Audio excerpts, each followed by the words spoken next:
si Muka Badak adalah sebuah gelar prestisius. Pelatih Juventus Massimiliano Allegri pantas mendapatkannya. Ia benar-benar merepresentasikan sosok manusia bermuka badak alias tidak tahu malu.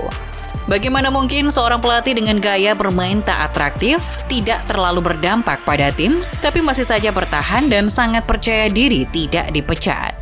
Iya, begitulah Allegri. Selain bermuka badak, ia juga licin seperti belut. Susah ditangkap, sulit untuk disingkirkan. Padahal yakinlah, para fans Juventus sudah sangat geram dengan pria yang satu ini. Namun, La Vecchia Signora tampaknya tidak ada gerak-gerik untuk memecatnya, bahkan sampai musim sudah berakhir. Max Allegri amat sangat sering dihujani desakan untuk segera menanggalkan jabatannya. Selama beberapa musim terakhir, si nyonya tua memang tidak pernah lepas dari hujatan. Apalagi sejak Allegri kembali menukangi Juventus. Desakan-desakan buat mundur yang menyerbu Allegri bisa dipahami sebagai bentuk kegusaran terhadap performa Juventus yang tak kunjung membaik. Saat Allegri ditunjuk lagi sebagai pelatih tahun 2021 menggantikan Andrea Pirlo, Juventus mengalami titik kemunduran yang dahsyat. Tak ada satupun trofi yang bisa dibawa pulang Allegri. Memang betul Allegri pernah membawa kejayaan untuk Juventus, namun itu dulu. Kita tidak sedang membicarakan sejarah. Hari ini nyatanya Juventus di tangan Allegri sama sekali tidak berkembang.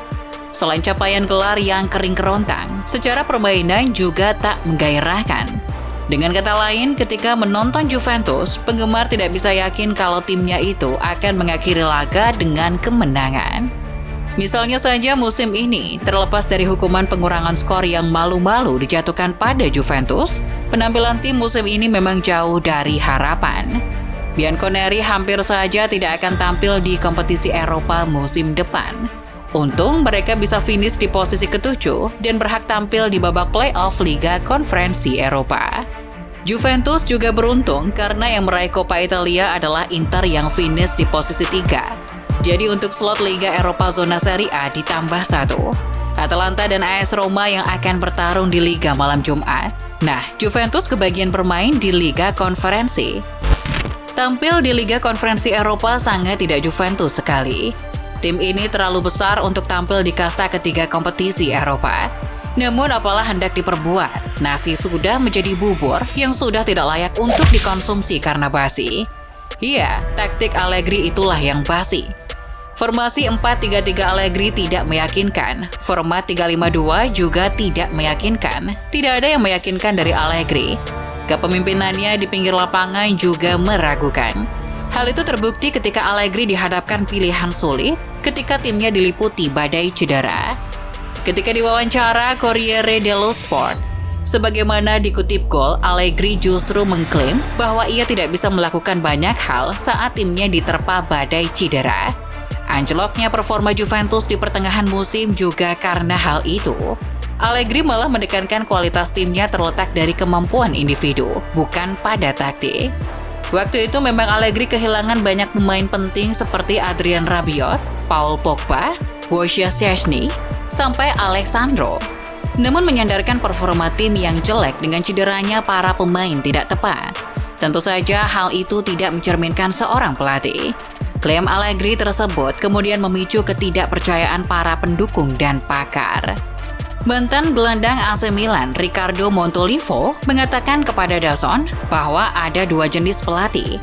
Pertama, pelatih yang mengajari pemain bermain berdasarkan ingatan. Jadi ketika sang pemain masuk ke lapangan, dia tahu harus berbuat apa bermodalkan arahan pelatihnya. Lalu yang kedua, jenis Allegri, yaitu pelatih yang memberi garis besar rencana permainan dan menyerahkan interpretasinya ke setiap pemain. Nah, untuk yang jenis kedua ini, setiap pelatih semestinya melihat apakah anak didiknya mampu melakukan hal tersebut atau tidak.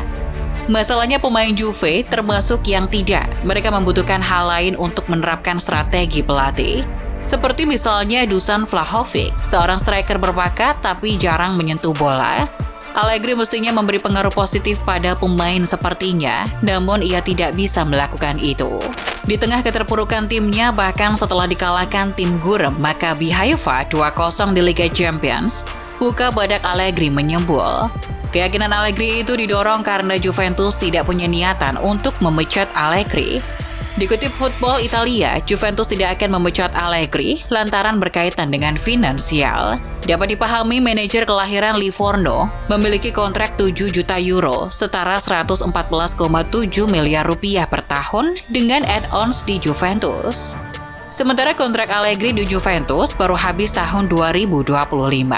Jadi apabila Juventus hendak memecat Allegri, mereka harus membayar biaya kompensasi ke pelatih tersebut. Dilaporkan di Atletik, biaya kompensasinya cukup tinggi, yaitu 36 juta euro, setara 590 miliar rupiah.